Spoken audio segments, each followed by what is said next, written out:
Part 2, the Resilient Era, 1940 to 1949. As the world navigated the shadows of global conflict, the spirit of Trinidad found its light in the Calypso tent. This decade was defined by resilience, a time when our music became a vital refuge, a social commentary, and a defiant celebration of our identity. We continue our tribute to the Block Mock Entertainment Trinidad and Tobago Music Hall of Fame and Lifetime Achievement Award inductees, the voices that kept our culture alive during the most uncertain of times. Lord Beginner 1940 winner, Run Ya Run. Egbert Moore, known to the world as Lord Beginner, was a titan of his era. Born in Port of Spain, he possessed a soulful, commanding voice that captured the very essence of the 1940s. A true pioneer, he was among the first to carry our music across the Atlantic on the Empire Windrush, helping to introduce the world to the distinct rhythm of the Caribbean. He was not just a singer, he was an ambassador of our soul, forever immortalized for his wit and his ability to turn the headlines of the day into the anthems of the night. 2. Roaring Lion, 1941, winner Whoopsin' Whoopsin'. Raphael de Leon, the Roaring Lion, remained a pillar of our culture as we entered the new decade.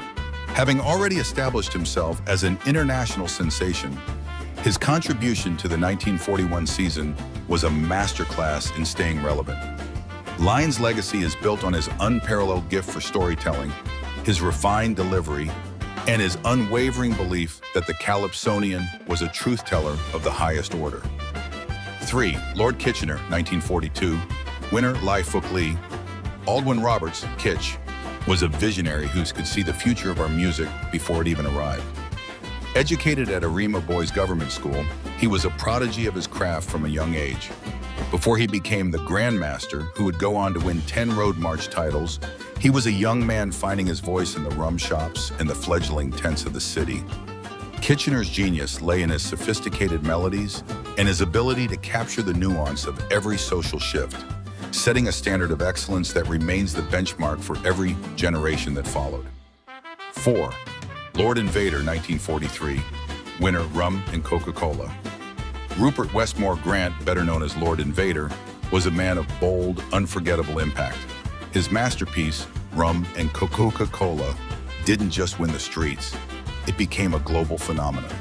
Invader was a master of the double entendre and a sharp observer of the social landscape, particularly during the American presence in Trinidad.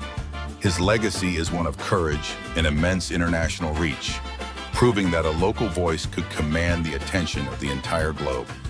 5. King Radio, 1944, winner Brown Skin Girl. Returning to the fore in 1944, Norman Spann, the legendary King Radio, reminded us why he was a founding father of the genre.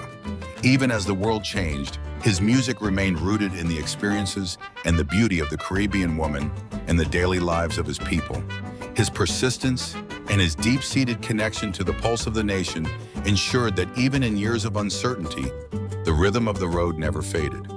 6. Roaring Lion, 1945, winner, All Day, All Night, Marianne.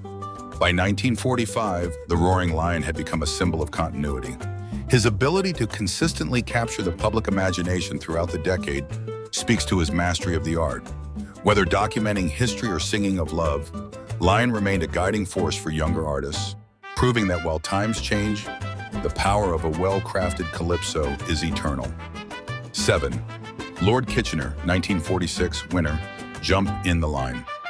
Returning to the stage in 1946, Kitch continued to redefine what a road song could be. Jump in the Line was more than just a hit. It was an invitation to joy.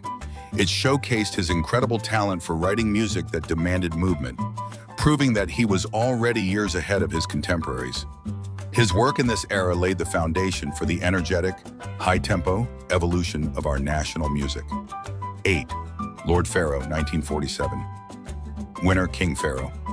Andrew Bernard, known as Lord Pharaoh, was a man of regal presence and lyrical depth.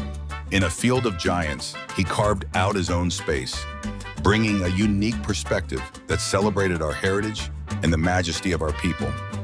He was a vital link in the chain of our musical history, ensuring that the voice of the Calypsonian remained authoritative, proud, and profoundly influential.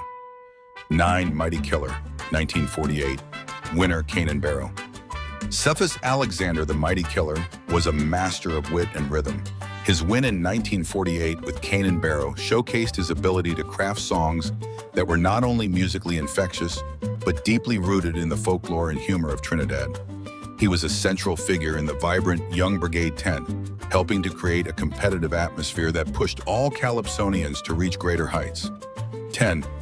Lord Wonder Pharaoh, 1949 winner, Ram Goat Baptism. Victor Atwell, or Lord Wonder, closed out this remarkable decade with a legendary performance. Ram Goat Baptism remains a classic, a testament to his creative spirit and his sharp observational humor. Wonder's contribution to the 1940s was significant, helping to solidify the era as one of the most innovative in our history. He was a true storyteller, ensuring that the legacy of our music was handed off to the next decade with energy and pride.